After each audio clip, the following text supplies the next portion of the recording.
Okay, another solid effort by our team on Friday night, I guess it was. Yeah, Friday night.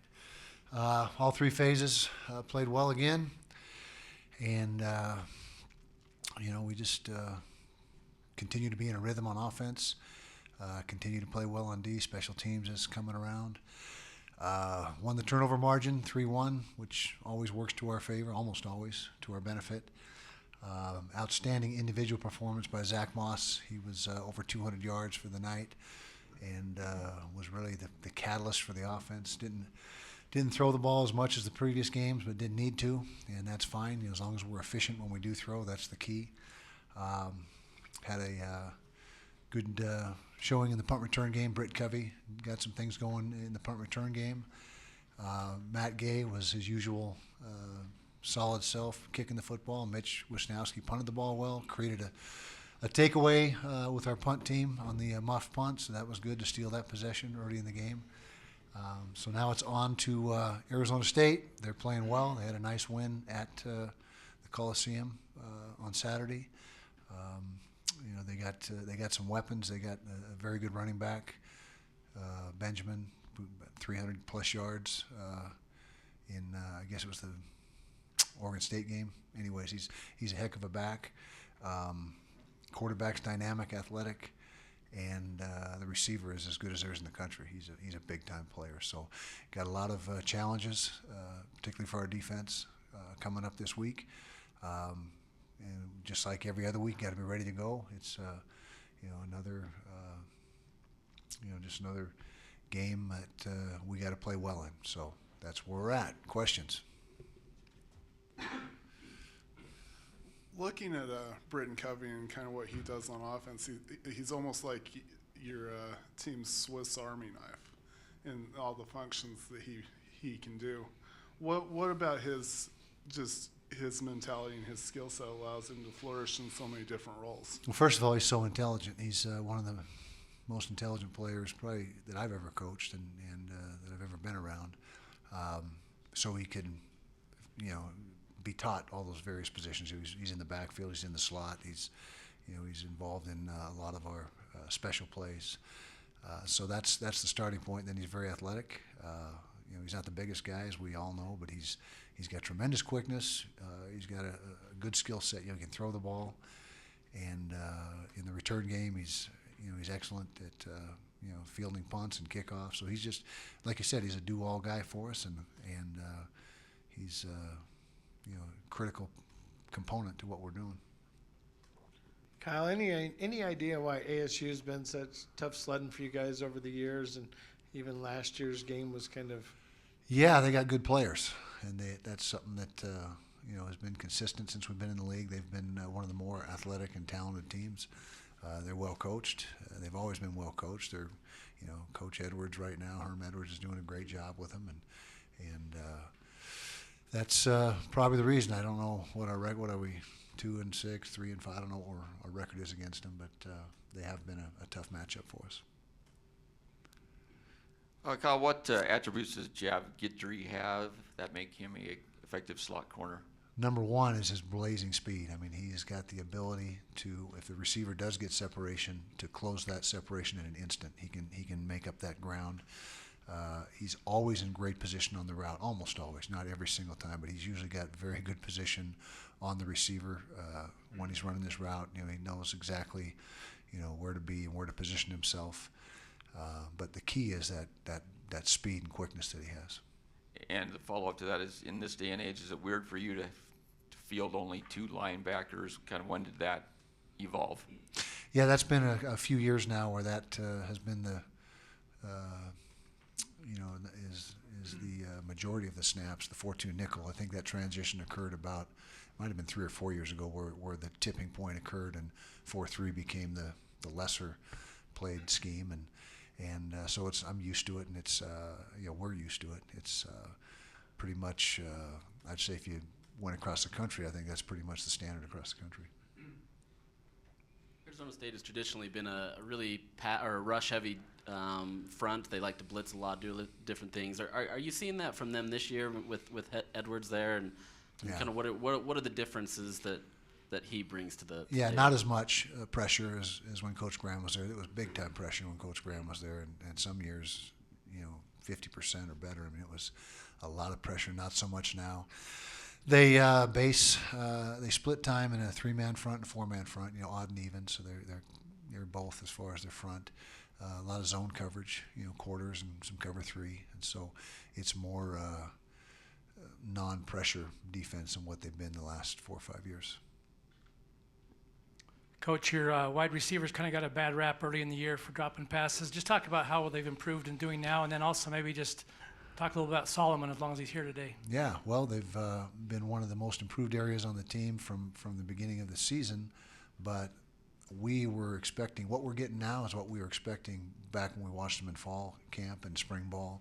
They performed very well, so they just had a little bit of a slump there for a couple weeks early in the year, and are now performing up to their capabilities and making a bunch of great catches. And Solo Enos is just a true freshman, but he's worked himself into a starting role now, and he's an exceptional blocker as well. And that's something that, to play receiver here, you got to be able to play when the ball's not in your hands, and that's blocking. And our receivers take that very seriously, and they know that if they don't block, then they're not going to be on the field. And so that's something that Solo is exceptional at, as well as being an excellent receiver.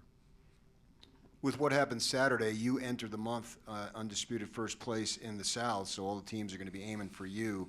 How different is that as far as being one of the teams trying to get there as opposed to being a clear-cut favorite? Makes no difference to us. We just try to block out all that noise. All we're worried about is Arizona State. We don't care where we are positioned, who's got what losses. I mean, we can't worry about that. That's not your the MO you want. You want to just be focused completely on the opponent that's next, not worry about the peripheral stuff. And if you play well, good things will happen. That's kind of our attitude right now. But since you weren't playing Saturday, were you amazed when you saw those scores roll in? And is that kind of useful as a teachable moment for you? With your Sure team? is. Yeah, I mean, you see upsets every week, and teams beating other teams you didn't think that was going to happen, and sure, there's learning lessons there, and that's something that our players are tuned into that, but we'll certainly talk about that. You mentioned N'Keal Harry for Arizona State's a pretty talented guy. Is there a comparison that comes to mind of somebody that you've scouted before in the past?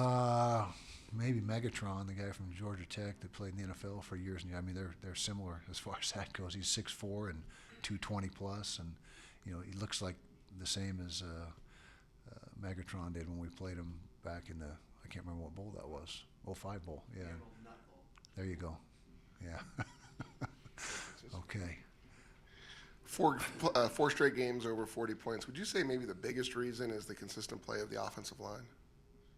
Certainly one of the biggest factors, yeah, without a doubt. And that's there's more to it than just that, but that has been a huge plus for us the last several weeks, is the consistency, physicality of the front, and those 5 guys, and without Lowe in there, that's the 5 guys we've been playing with have really started to gel and come together.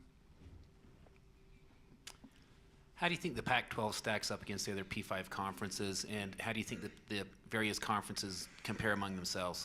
Don't really worry about any of that, to be honest with you. And I know the Pac-12 is competitive, and everybody is beating each other up, but I don't really, our world is the Pac-12, and so I don't really focus on the other stuff. Yeah, I can just expand a little bit on the series with the ASU. You had that, I think, a 1-point game, then an overtime game, then you beat them 2 years in a row. Then last year things slid back. Is this just always a challenge with these guys? I mean, it was a long time since you guys had won in Tempe, obviously, until last time. Yeah, they're a good team, like I said, and they got good players, and through the years they've been a tough matchup for us, and so this year will be no different. It'll be a tough game. And then all of their losses this year have been by 7 points. I Right, mean, they've nobody's been in every blown them game. out. You just talk about that their record, they're probably a lot better than their record indicates. Well, yeah, I mean, when's the last time Southern Cal got beat at home? It's been a few years, and so they went down there and got that done, which speaks volumes. And then you're right. There's been every single game they've been in this year has been competitive. The 4 they lost, and we got the utmost respect for them. With Benjamin, what did you see when you were recruiting him that has borne out in his ASU career? He's a solid back. He's consistent. He's a tough runner. He is got very good vision. He has very good vision. He gets, he runs behind his pads well. He gets north and south. There's not a lot of wasted motion with him. They're taking good care of the ball, and the whole team's taking good care of the ball. They've only turned the ball over 6 times this year. It's low in the Pac-12. They've taken better care of the ball than anyone in the league, and so that's and we really liked Dino out of high school, and recruited him hard, but didn't end up getting him. Kyle, in recent weeks, you've emphasized starting quickly, but another semi-slow start in this past game. Is there anything that you attribute that to, and is there something you guys are working on to make sure you don't have any sloppy mistakes in the first quarter? No, there's nothing really we can attribute it to. You'd like to start fast every week. That would be ideal. But the last couple weeks in particular, we haven't got off to great starts. This last week wasn't as bad as the week before. But, you just go into the game prepared, and sometimes things go your way early, sometimes they don't. But the key is, if they don't, you got to be ready to handle that adversity, which our team has done a phenomenal job of, is handling adversity all season long. You were ahead comfortably at the time that Blair got his foul and then ejection. Is there anything you can do to get these guys to maybe be aware of it so they don't even put themselves in that position with the score being what it was? Well, it's constant education, and I don't know if the score has anything to do with the way you play, but certainly we are constantly reminding them, teaching, drilling the proper way to tackle, what you can and can't do, and Marquise is an ultra aggressive player. I mean, he's as aggressive of a player as we've ever had come through here, and he just wants to hit everything that moves, and so he's a guy that has gotten better with that. But as you saw, it showed up again on Friday. But it's just constant education and constant trying to get our players to do it the right way. You had the ball and had goal to go, I think 8 snaps, first quarter, early second, without Moss getting a carry on any of them.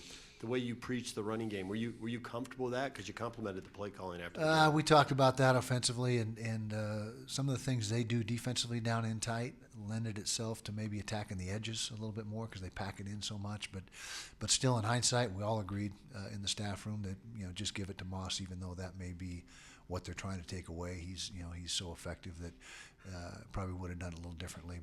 But scouting them and going off their tendencies, it did make sense to try the edge, but outsmarted ourselves, I guess, a little bit.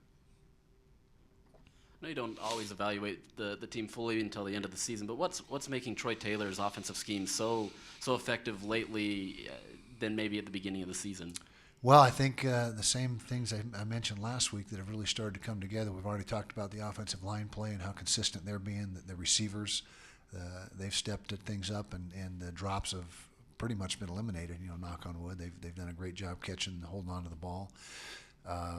Zach Moss is Zach Moss. I mean, you just feeding the ball and good things will happen. And then Tyler is playing with so much confidence and has such a grasp and a command of the offense right now. And just like I said, even though he didn't throw for a ton of yards, he's just doing a great job of running that offense. And the play calling has been very good.